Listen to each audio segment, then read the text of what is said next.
Dans cette campagne, il y a un thème quand même qui a fait réagir, on s'est un petit peu réveillé, c'est le poulet au chlore. Alors, est-ce que vous allez manger du poulet au chlore, messieurs, du bœuf aux hormones? C'est en tout cas sur cette question que Jean-Luc Mélenchon et Marine Le Pen sont d'accord, une fois n'est pas coutume. Est-ce que c'est une vraie inquiétude ou est-ce que c'est un fantasme selon vous?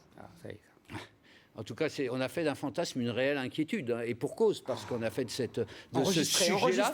Non, mais dès le départ, moi j'ai dit que la façon qu'avait Barroso de lancer cette affaire-là de manière totalement opaque était une volonté encore de fabriquer de l'anti-européanisme, parce que c'est évident que toutes les inquiétudes allaient se focaliser, et pour des bonnes raisons aussi, là encore, parce qu'on allait affronter les États-Unis, qui sont une puissance qui considère les normes de manière différente de l'Europe. Donc c'est clair, maintenant, fantasmer sur le poulet au chlore, sur le bœuf aux hormones, il y a des réalités pour pouvoir fantasmer, il y a un support de ça, mais on pourrait à l'inverse fantasmer si on était aussi pro-européen, en disant on est en avance sur un certain nombre de normes, et si on arrive à les imposer aux Américains, on pourra à ce moment-là attaquer les Chinois, etc. Donc je veux dire, là-dessus, soyons prudents, mais le débat est engagé dans les pires méfaçons qu'il soit. Nicolas, deux choses. On parle du traité transatlantique, on le rappelle, mais évidemment. Essaye de te rappeler qu'aujourd'hui tu parles des réalités. Justement, je parle des réalités, et pas des fantasmes. Justement. Premièrement, quand tu dis ça s'est commencé dans les pires conditions parce que c'est le secret, etc. C'est justement la question fondamentale de l'Europe. C'est-à-dire que nous avons une oligarchie européenne à la Commission de Bruxelles, les juges européens. C'est l'Europe que tu défends, arrête de dire c'est pas celle-là que je défends. Mais arrête. Si, c'est l'Europe qui existe. Moi, l'Europe de Victor toujours. Hugo, tu t'assois dessus. Elle mais n'existe pas. Je vais pas m'asseoir sur Victor Hugo, certainement pas. Gentil, mais même si ses œuvres complètes sont assez hautes. C'est trop facile de dire moi je suis pour l'Europe de Victor Hugo.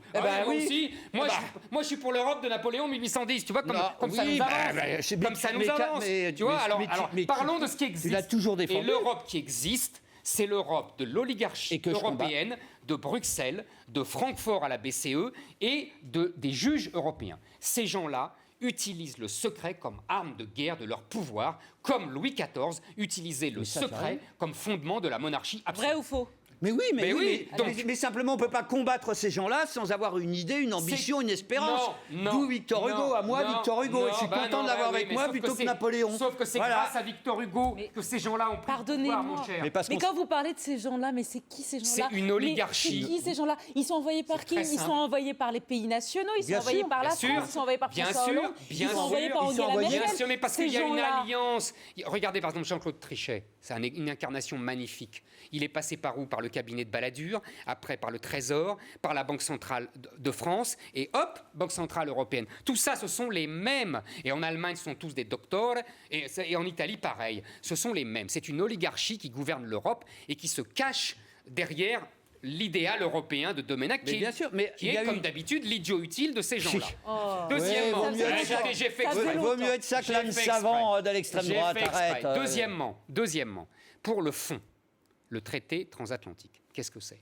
C'est simplement vous avez remarqué que c'est encore une fois cette oligarchie européenne qui est en pointe là-dedans. C'est même pas les Américains qui sont en pointe, c'est les Européens qui demandent le plus ça. Pourquoi? Parce qu'en fait, on veut créer l'équivalent de l'OTAN militaire, on veut créer l'OTAN commerciale. Et on veut se mettre sous la coupe des États... Enfin, ils veulent nous mettre sous la coupe des États-Unis, commercialement, avec toutes les normes américaines, qui en plus sont beaucoup plus, qui facilitent le business, puisqu'elles sont beaucoup moins lourdes, pas le principe de précaution de façon environnementale, sociale, etc. Et donc on va avoir une américanisation encore plus grande de l'Europe, mais c'est ce qu'ils veulent. Voilà, les amis de Domenech, c'est ce qu'ils veulent. Les amis de Zemmour, ils ont participé de cette Europe aussi. Mais oui, non.